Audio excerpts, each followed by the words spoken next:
When he goes quiet, it's tempting to assume he's over it, that he's done, that the silence means he's moved on, without a second thought. But silence doesn't always mean absence. Sometimes it's a tool, a mask, and other times it's a test. Not for you, but for him. You see, when someone is truly over you, they don't need silence to process. They've made peace. They're not watching to see if you notice the distant. But when someone still feels something, when they're still emotionally connected, silence becomes a kind of power play, a subtle way to regain control or to create space that they hope you will cross first. Think about it. If someone had really moved on, they wouldn't need to disappear to prove it. They'd be genuinely indifferent, not strategically distant. But silence that feels calculated, that's not peace. That's someone trying to reset the emotional playing field.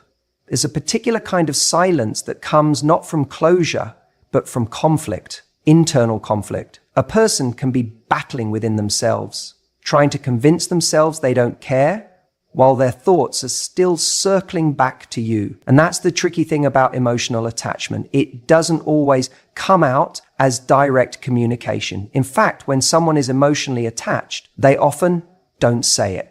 They go quiet, hoping the quiet will say it for them, or hoping it will protect them from the vulnerability they don't want to show. But here's the catch. That very silence becomes a mirror, not for you, but for them. When the conversations stop and the attention fades, the echo chamber of their own mind starts to amplify everything they tried to ignore. Memories, regrets, the tension between who they pretend to be and what they actually feel. I've seen it so many times. A guy walks away, acting like he's fine. He doesn't check in. Maybe he even starts dating someone else. But deep down, his emotional attachment hasn't gone anywhere. He's just trying to suffocate it with distractions, or pride, or a fear of what happens if he admits he still cares. So he fakes detachment. He performs this moving on act, but that performance crumbles when he's alone. When the noise dies down and no one is watching, that's when it hits him.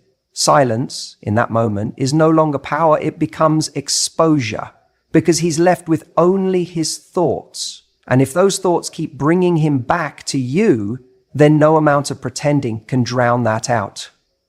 That's the thing about emotional connections.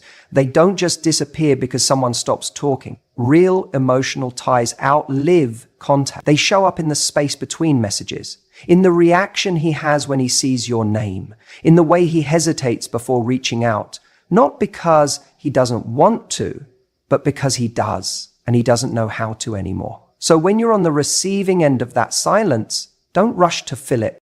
Don't chase after an answer, because the truth is, if someone is truly done, their actions speak clearly. But when someone is silent and still watching, still reacting, still lingering, that's not closure, that's confusion.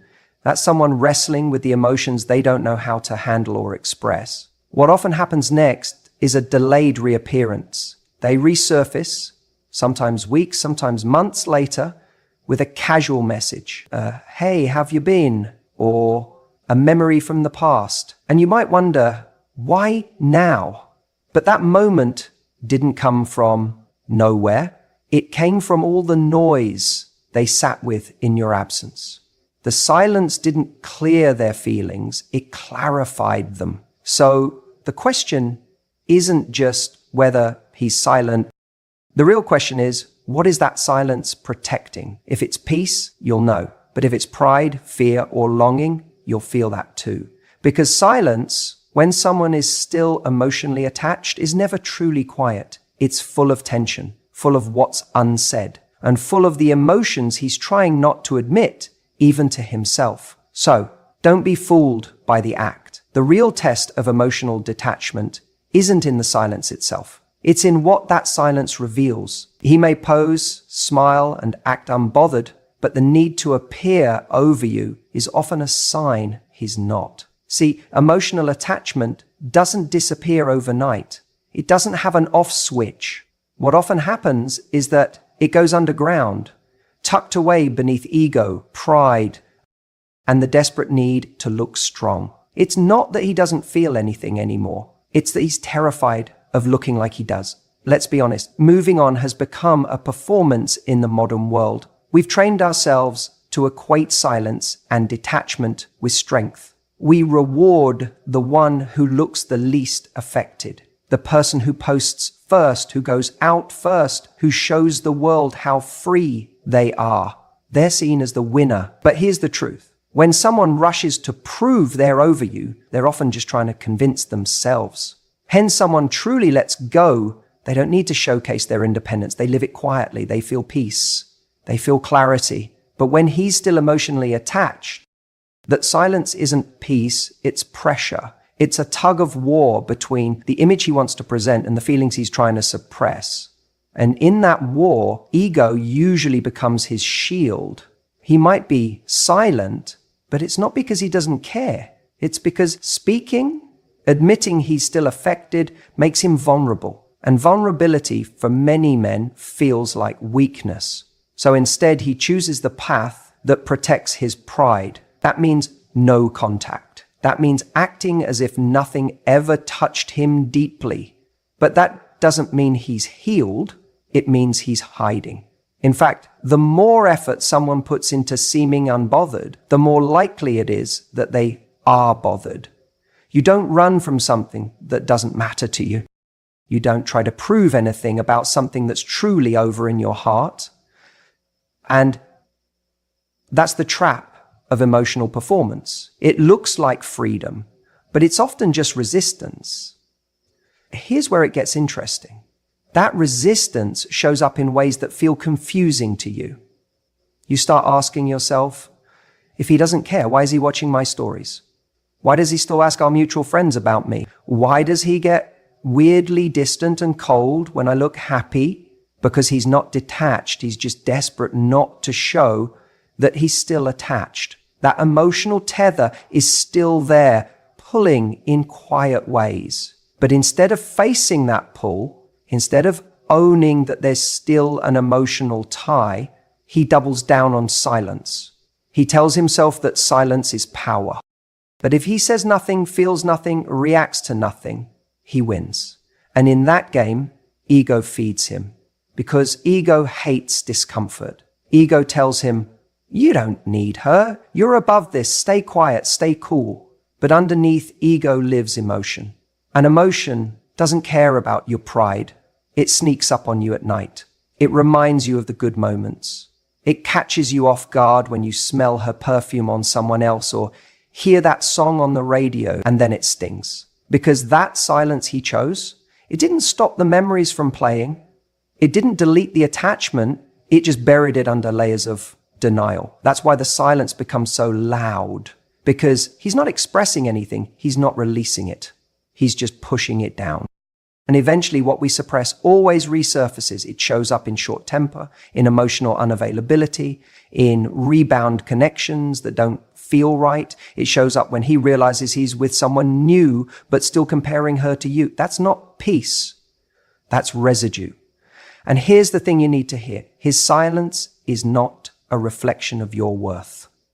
It's not confirmation that he didn't care. It's not proof that it meant nothing to him. It's just the way he's managing his discomfort, his fear of vulnerability, his internal war between pride and emotion.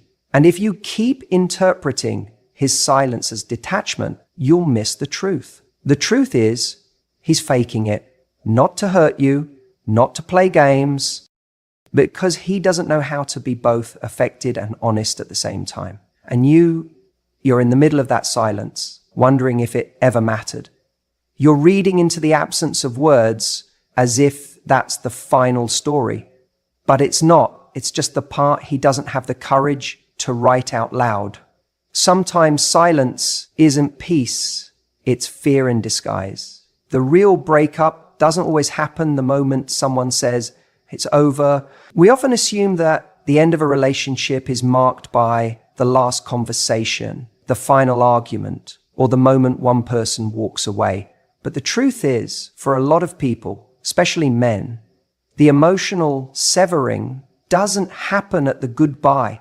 It begins when the attention stops. That's when reality really starts to settle in. See, in the immediate aftermath of a breakup, especially one where he's the one who left, there's this illusion of freedom. He might feel a sense of relief, like he's finally free from the pressure or the emotional intensity of the relationship. He may even convince himself that this was the right decision.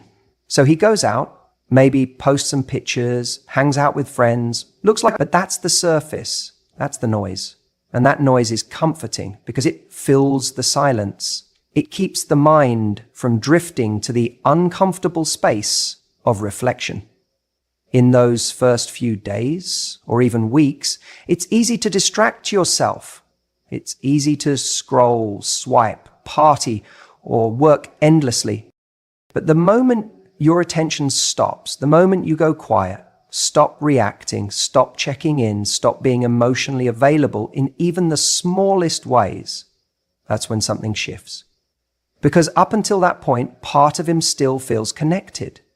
Even if you haven't spoken directly, your energy might still be in his world. Maybe he's watching your stories, waiting for a post that suggests you're missing him. Maybe he checks to see if you've seen his. Maybe he's silently hoping for that one message, even if he never admits it.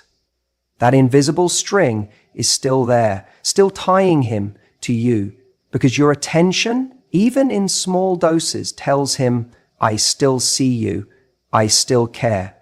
But when that goes away, when the line goes dead, and there's no more signal, that's when the emotional truth hits.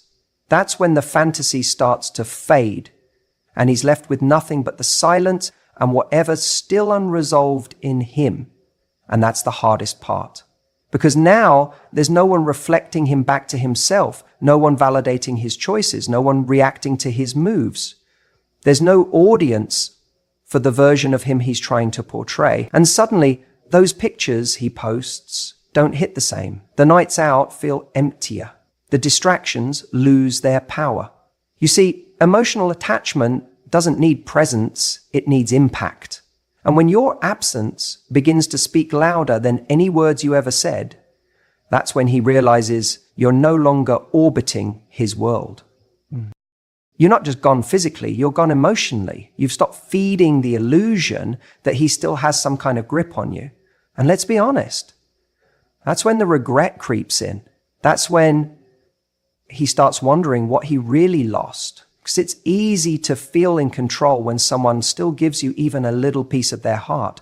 But when they take it all back, that's when you feel the emptiness. He may not text you, he may not call, he might not even admit it to himself fully. But deep down, he's going to feel that shift.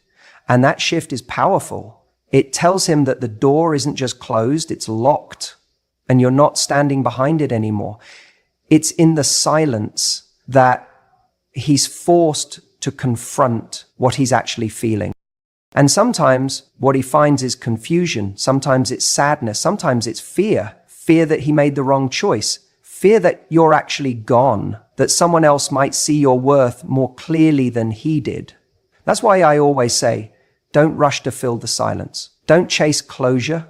Don't try to prove your value. Because when you pull back fully, cleanly, without bitterness, but with strength, you let the silence do what your words never could. You show that you're not waiting, you're not holding space for someone who's undecided, you're moving. And your movement, your actual evolution away from the relationship is what starts the real breakup in his heart.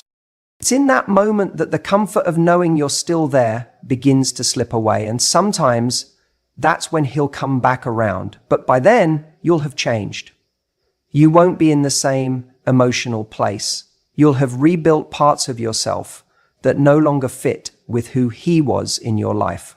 That's why the most powerful thing you can do after someone walks away is to let the silence speak. Because in that silence, he won't just hear the echo of your absence. He'll feel the weight of what he let go. And that's when he realizes the real breakup didn't happen when he said goodbye. It happened when you stopped looking back. When you cut off contact with someone, when you stop calling, stop texting, stop checking in, you create silence. And for a lot of people, silence feels like the end, like it's done, finished, that's it. But what they don't understand is that silence isn't just emptiness. Silence echoes, and that echo over time can be deafening. You see, when someone is emotionally attached to you, even if they're pretending they've moved on, even if they're going out, living their life, dating other people, that silence doesn't sit quietly in the background. It starts to stir things up. At first, they might feel relief, space, maybe even power. But slowly, silence starts to do its work, because without the constant reassurance of your presence, your messages, your voice, your little check-ins, they're left alone with their thoughts. And that's when it gets real. When you stop giving someone your energy, you force them to confront the reality of losing you. Not the fantasy of being strong and over it, but the actual lived experience of what it means when you're no longer there. And here's what happens. The mind begins to talk. It starts running through scenarios. Is she thinking about me? Did she really move on? Was she really that happy with me? Or did I imagine it? The silence you leave behind becomes fertile ground for overthinking, doubt, and nostalgia. And this is where emotional attachment exposes itself. Because if he was truly done, if he was genuinely free of that emotional bond, then the silence wouldn't matter. It would feel neutral. But if he's still tied to you emotionally, if he's still carrying unspoken feelings, unresolved regrets, unhealed wounds, then the silence becomes unbearable. It becomes a mirror, reflecting everything he's trying to avoid. It's easy for someone to fake moving on when there's still communication, when you're still accessible, when they can still look at your stories, reply to a text, get some form of validation from you, even if it's subtle. But when that disappears, they can't mask their detachment anymore, because now they don't get to know how you're doing. They can't control how you remember them. They're locked out of your world, and that unknown is where the anxiety lives. This is why silence is so powerful, because it forces emotional honesty, not from you, from them. It's no longer about what you're saying or doing to keep them connected. It's about what they feel when you do nothing. That's the moment you start to see the truth. There's a difference between letting go and just trying to suppress your feelings. So many people act like they've moved on by staying busy, surrounding themselves with distractions, maybe even dating again. But if those emotions haven't been processed, if there's still an emotional debt left unpaid, silence will expose. Because when everything goes quiet, when the distractions aren't there, when no one's feeding their ego, that attachment starts to whisper. Sometimes it shouts. This is why you might suddenly hear from someone weeks or months after you go silent. They'll tell themselves they're just checking in, being polite, or that they randomly thought of you. But that's not random. That's silence doing its work. That's the emotional attachment pulling at them, demanding closure, clarity, or another shot. The hardest part for you is staying in that silence, because silence is uncomfortable for the person who's attached, but it can be uncomfortable for you too, especially if you're someone who wants peace or closure or still cares on some level. But when you hold that silence, you give them space to confront what they've been avoiding. And that confrontation, that's where growth happens. That's where truth is revealed. It doesn't mean they'll come back. It doesn't mean they'll say everything you wish they would say, but it does mean that what's real, not what's performed or projected, finally starts to surface. Silence, in a way, removes the performance. It strips away the drama, the words, the pretending, and what's left is whatever was actually there beneath it all. So if someone walked away from you or claimed they were over it or tried to act like it didn't matter, don't rush to prove anything. Don't chase. Don't fill the void with words. Let silence be your strength. Because if there was something real there, some genuine emotional connection, it won't vanish in quiet. It will get louder. The longer you say nothing, the more their mind will try to fill in the blanks. And that's when you'll see what was real and what was just noise. The silence doesn't just end conversations. Sometimes it begins the real one. He may not reach out, but that doesn't mean he's let go. Silence can be self-protection, not peace.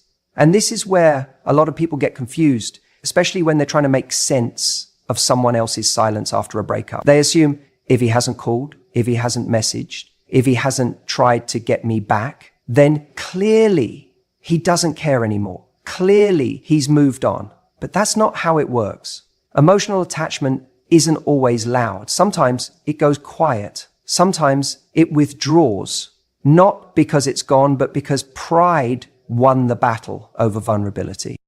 See, most men aren't taught how to process emotional pain openly. They're taught how to mask it, push it down, and maintain control. So when a breakup happens, especially one that hits them harder than they expected, they don't always react with authenticity. They react with strategy. And that strategy is often disappear, go silent, pretend they don't care. Why? Because it feels safer to appear detached than to be honest about still being emotionally invested. Pride says, don't reach out first. Pride says, she needs to wonder about me, not the other way round. But underneath that performance, there's still attachment. This is why you'll notice some men go completely radio silent, not because they've emotionally resolved the breakup, but because they're terrified of what reaching out would expose.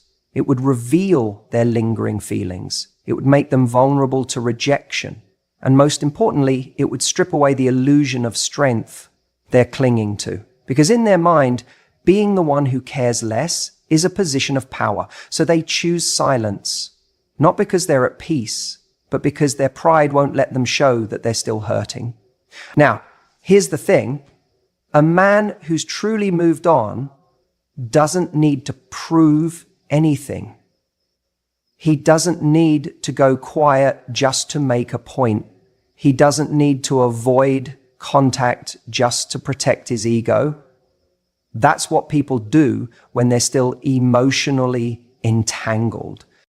When a man is still attached, silence becomes a game of control. It becomes a way to say, I'm still in this, but only on my terms. He wants you to think he's fine, but he's still checking your stories, still watching your posts, still wondering who you're with and whether you're thinking about him. That's not closure. That's attachment playing dress up as detachment. You might ask yourself, but if he still cares, why wouldn't he just say it? And that's the heartbreaking part. Sometimes the fear of being rejected again, of being seen as weak, of giving someone else the upper hand emotionally, it's too much for him to face. So rather than risk that exposure, he retreats. It's not because his feelings disappear. It's because his pride couldn't coexist with his vulnerability. He chooses silence, thinking it makes him strong. But deep down, that silence costs him more than he realizes. You have to understand, when someone is emotionally attached, but not emotionally mature, silence becomes their coping mechanism. Not because they've healed, but because they don't know how to show up in the aftermath of something real. It's easier to suppress, to shut down, to distract themselves with attention from other people, or with noise, or with work, or with whatever gives the illusion of moving on, rather than actually facing the pain of what they lost. But here's where this matters for you. Don't measure his silence as proof that you meant nothing. Don't assume that his lack of effort is a reflection of your worth. It's not. His silence may be loud, but it's not always honest. It may protect his ego, but it doesn't mean he's found peace.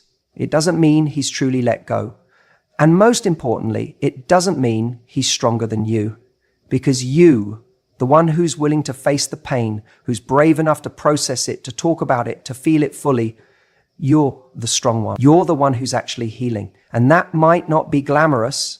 It might not look like power, but it is power, because you're not hiding behind silence. You're not pretending. You're doing the real work. So if you're tempted to break your silence just to see if he'll respond, pause. If you're tempted to chase after some kind of validation, ask yourself, are you really seeking answers? Or are you trying to soothe your ego in the same way he is? Because truthfully, if someone can't meet you with the same emotional courage and honesty you bring to the table, then what are you actually fighting to hold on to? Sometimes silence is a wall. Sometimes it's a mirror. And sometimes it's a confession that pride is louder than love. Let him keep his silence. It says more than his words ever could. If he's truly moved on, he won't feel the need to prove it. That's the thing most people miss when they're obsessing over what their ex is posting, who they're seen with, or how fast they seem to have healed. We start studying their every move like it's some coded message about their emotional state. But the truth is much simpler. When someone is really over you, genuinely at peace, genuinely healed, they aren't trying to show you anything. They're just living quietly, calmly, without performance. But if he's doing the opposite, if he's trying to show you he's thriving, if he's showcasing his nights out, laughing with new people, uploading the gym selfies or sending cryptic quotes to his story, that's not peace, that's noise. That's an emotional residue trying to distract itself. It's performance art for an audience of one, you. Because real healing doesn't need validation. It doesn't need to be broadcast. It just is. People fake moving on all the time. They jump into situationships. They use others as emotional bandages. They push themselves to look happier, more successful, more independent than they actually feel. But underneath that curated version of strength, there's often a quiet panic, a fear of facing the stillness. And why? Because silence, real silence, exposes what you're still holding on to. In silence, there's no one to impress, no one to convince. And that's when the truth creeps in. That's when you realize how much someone meant to you. That's when you realize you're not actually over it, you're just avoiding it. So when a guy's silence is truly rooted in peace, you won't feel him trying to pull your attention back. He won't be indirectly messaging you through his feed or sending mixed signals. There won't be an agenda behind his distance. He'll just be gone. Not in a cold way, but in a resolved way. Because once someone has genuinely let go, they no longer feel compelled to be seen by the person they used to need. But when that emotional attachment is still there, silence becomes loud. His silence may seem calm on the outside, but internally, he's checking for signs. Is she still watching? Is she doing better without me? Does she care that I haven't reached out? That's not peace. That's emotional tension disguised as indifference. It's a quiet cry for relevance. So if you're sitting there wondering, if he's over me, why is he acting like this? Or why does he keep popping up just when I'm starting to feel okay again? That's your answer. Because he's not over it. He's not over you. His silence isn't clean, it's calculated, it's reactive, it's full of noise, even if it's not spoken. True detachment is quiet because there's no unfinished business left to scream. It doesn't need an audience because there's no longer a play being performed. So if someone really has moved on, they won't need to stage their life to show you how far they've come. They'll just go, and you'll stop feeling their pull. Not because they're being avoidant or manipulative, but because they've really accepted the ending. That's why when a man stops needing to prove something, when he doesn't need to be seen anymore, it's actually the most honest sign he's let go. Because people who are free don't try to show you they're free. They just live. And that Ironically, is when you truly stop being a character in their story. So don't be fooled by silence alone. Look at what that silence contains. Is it still filled with noise? Still begging to be noticed, even subtly? Or is it a genuine release? Because only one of those is true peace. The other is just a performance waiting for a reaction. And if you're the one watching it all unfold, don't let yourself get pulled into the show. Let them perform if they need to, but don't mistake that for power. The real strength lies in your silence.